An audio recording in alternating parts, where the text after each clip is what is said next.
Con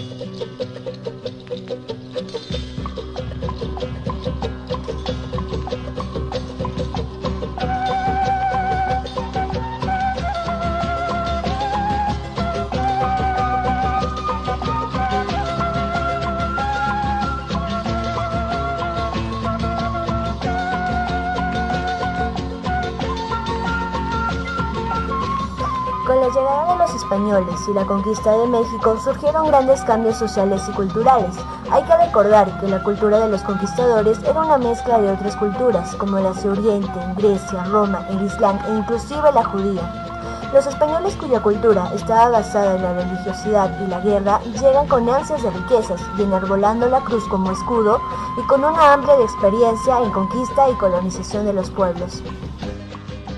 En el régimen colonial se tienen diversas castas como indios, españoles, negros y las mezclas de estos que son los mestizos, mulatos y zambos. En la organización de la educación se distinguían en clases sociales que encabezaban los españoles, seguidamente los criollos y mestizos, los indios y finalmente los negros y mulatos, que era la clase más marginada de aquella. Educación española. No era un grupo numeroso, debido a que en general fueron pocos los españoles que se avecindaron en América.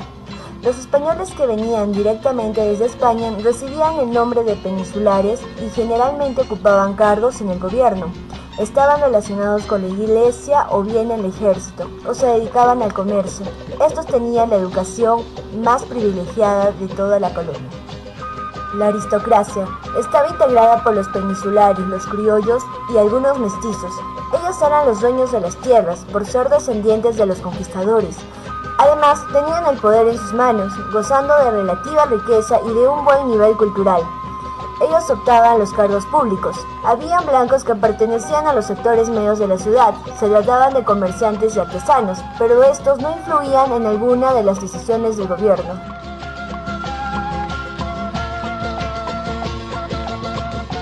La educación indígena, cuyo objetivo era la evangelización de los indios, la promovieron los misioneros agustinos, los dominicos y los franciscanos. Uno de sus representantes fue Jacobo Testera, quien a través de pictogramas y jeroglíficos representaban los pasajes de la Biblia para poder enseñar a los indígenas. Se desarrolló inclusive vocabularios y gramática indígena. Otra era la educación rural en las escuelas granjas, en las que se enseñaba a los hijos de los principales caciques la doctrina de leer y escribir y contar, para que una vez que hereden puedan llevar la administración de las haciendas. Los esclavos no tenían derecho a la educación. Sus tareas iban desde trabajar en el campo hasta las tareas domésticas. Muchas veces recibían latigazos por parte de sus amos. Los esclavos no gozaban de ningún tipo de libertad. Sus amos los alimentaban y los proveían de ropa de acuerdo a su voluntad.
Características de la educación colonial.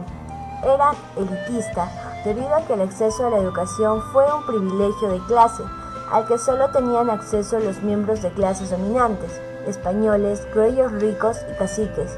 La mayoría de las clases sociales estuvieron excluidas de recibir educación.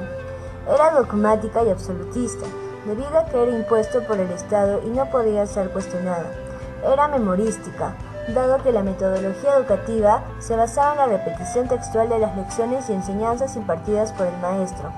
Era patriarcalista, en el sentido de que la mujer estuvo excluida de recibir educación, excepto en algunas familias de poder económico, donde por razones de estatus la mujer recibió un tipo de instrucción educativa, aunque elemental y simple. Era religiosa. La religiosidad fue una característica fundamental de la sociedad colonial y no estuvo ajeno al quehacer educativo. Predominan los contenidos de filosofía escolástica medieval. Era rígida, los alumnos eran severamente disciplinados para el aprendizaje de las lecciones impartidas en clase, llegando incluso hasta el castigo físico. Era sistemática, dado que en la colonia no existió ningún sistema que normase y regulase los aspectos concernientes a la educación básica y superior. Las escuelas de las primeras letras de Francisco Marroquín y Cayetano Franco Simón Roy. Escuela de las primeras letras. El licenciado Francisco Marroquín ve la necesidad de instruir a la juventud española y mestiza. Fue creado entre los años de 1582 a 1584. Únicamente la educación era para la nobleza, los pobres no tenían acceso a ella. El Colegio de San Lucas. Con la necesidad de que sus hijos recibieran la educación, los españoles que laboraban en las áreas de producción solicitaron que se creara una escuela de las cercanías de sus lugares de trabajo, dirigidas por los jesuitas. La Escuela de Betlén. Primera escuela para niños pobres, a la Orden de Betlén, se origina en los años de 1658, con el fin de educar a los niños pobres. Las actividades escolares se alternaban con las cuantitativas. Era dirigida por el hermano Pedro, creador de la orden. Los colegios de San José de Infantes. Se funda en un ambiente en que la población vivía en una situación de escasez, alimentos, pestes. Los objetivos considerados exaltan la dignidad del hombre, donde domina la ciencia y todos sus atributos humanos.